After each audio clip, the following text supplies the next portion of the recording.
He was a composer from a tiny Norwegian port city with no business standing beside the great European masters. Yet you almost certainly know his music. You've heard it in films, commercials, in moments you can't quite place. The answer starts in 1843, at the edge of the known musical world. Edvard Grieg was born here, in a modest house above the harbour.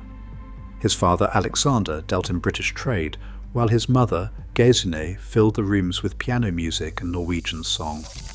Each day began with her at the keys, each night with family singing and the drift of folk tunes from the street below. Grieg's earliest lessons came at his mother's side. She demanded daily practice, teaching him to shape a melody before he could write it down. Young Edvard wandered crowded markets, listening to sailors' shanties and the rough pulse of street fiddlers, sounds far from the polished music of Vienna or Paris. Summers brought escape to the countryside, first to rural farms, later to Troldhaugen, the hilltop retreat he would claim as his own. There, forests and fjords pressed close. Evenings meant local fiddlers playing ancient dances, their tunes winding through the dusk. Grieg copied them by ear, storing fragments for later. These melodies would anchor his most famous works. He was never alone in this world. Nina Hagerup, his cousin and future wife, was a singer whose voice shaped his sense of melody. Their partnership was both personal and creative. Grieg credited Nina's singing as the spark for many of his songs. From the start, Grieg's music grew from isolation, a small city, quiet summers, a family that valued song above status. This distance gave him freedom to listen, absorb, and invent a sound unmistakably his own. Melody sits at the center of Grieg's craft.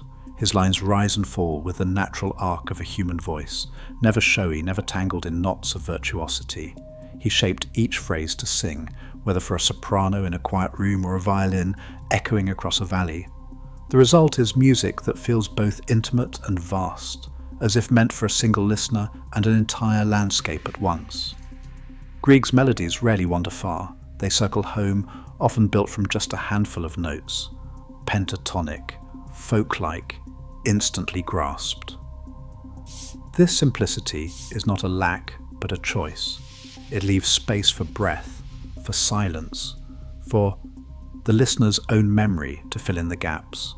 Even in his piano writing, the right hand often sings a clear, arching line, while the left hand offers only the gentlest support, a broken chord, a single pedal note, or a soft echo. The clarity is striking. Nothing distracts from the shape of the tune. But melody alone does not define Grieg's sound.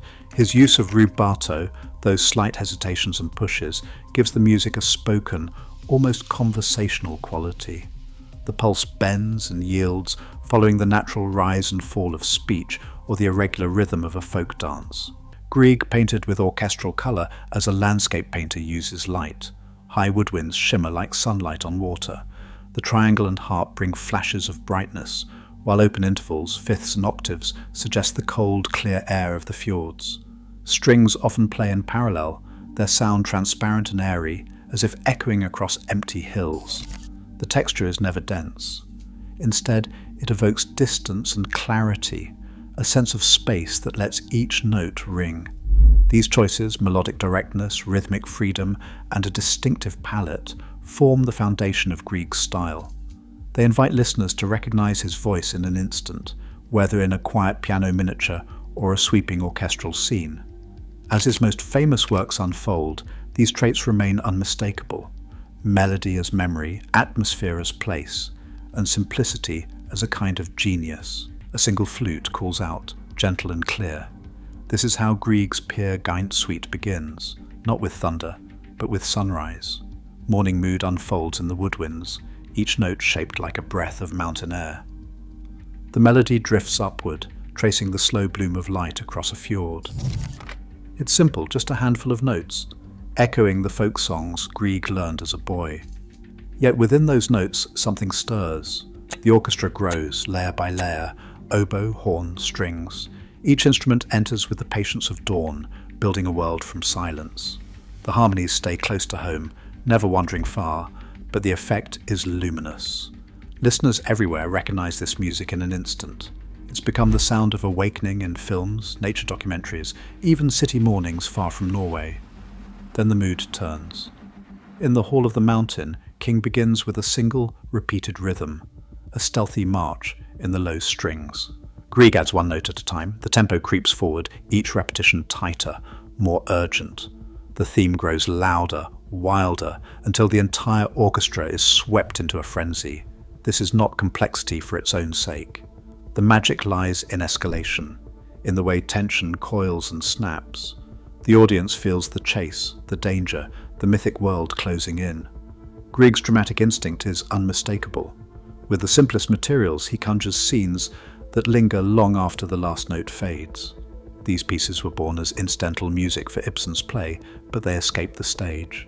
Now they live everywhere, proof that melody and atmosphere, handled with care, can become immortal. Grieg's lyric pieces arrived in salons and private homes across Europe like a quiet revolution.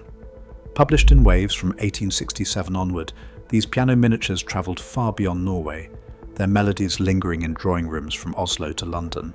By the 1880s, publishers reported steady sales, and new editions appeared in German, French, and English. Amateurs and professionals alike played them, drawn to their brevity, their songful lines, their sense of place.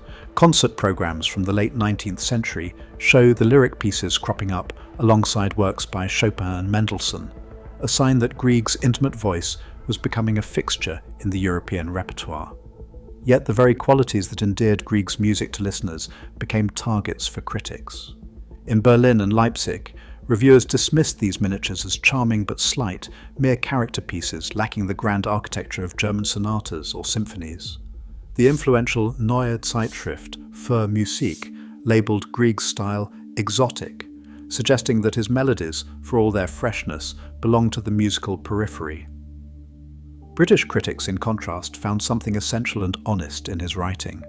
The Times praised his piano concerto as proof that a native of the far north can rival the Central European masters.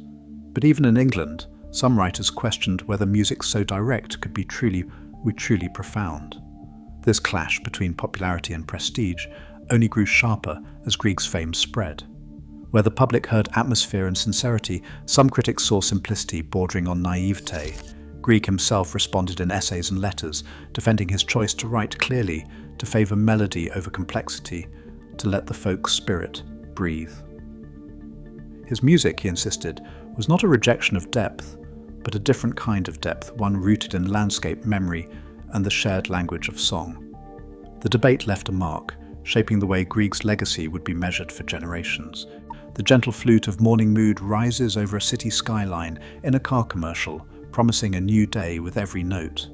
That same melody drifts through nature documentaries, painting sunrises above mountain lakes and quiet forests. In classrooms, children hum it without knowing its name.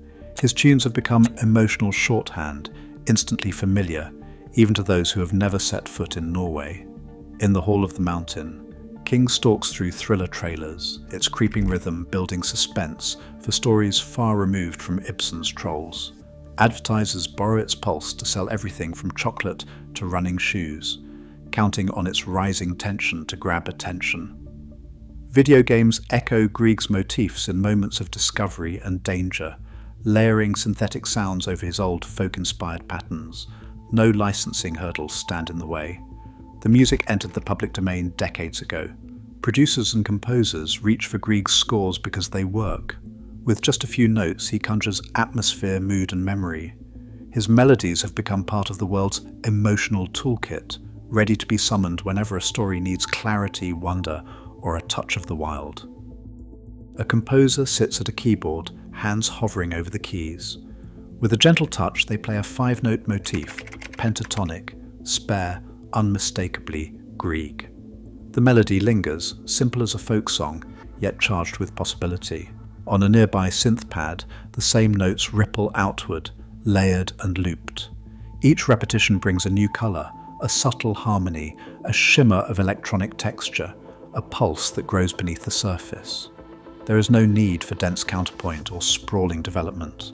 Grieg's motif stands on its own, a fragment that can be stretched, reharmonized, or set against a modern beat, and still the emotional core stays intact.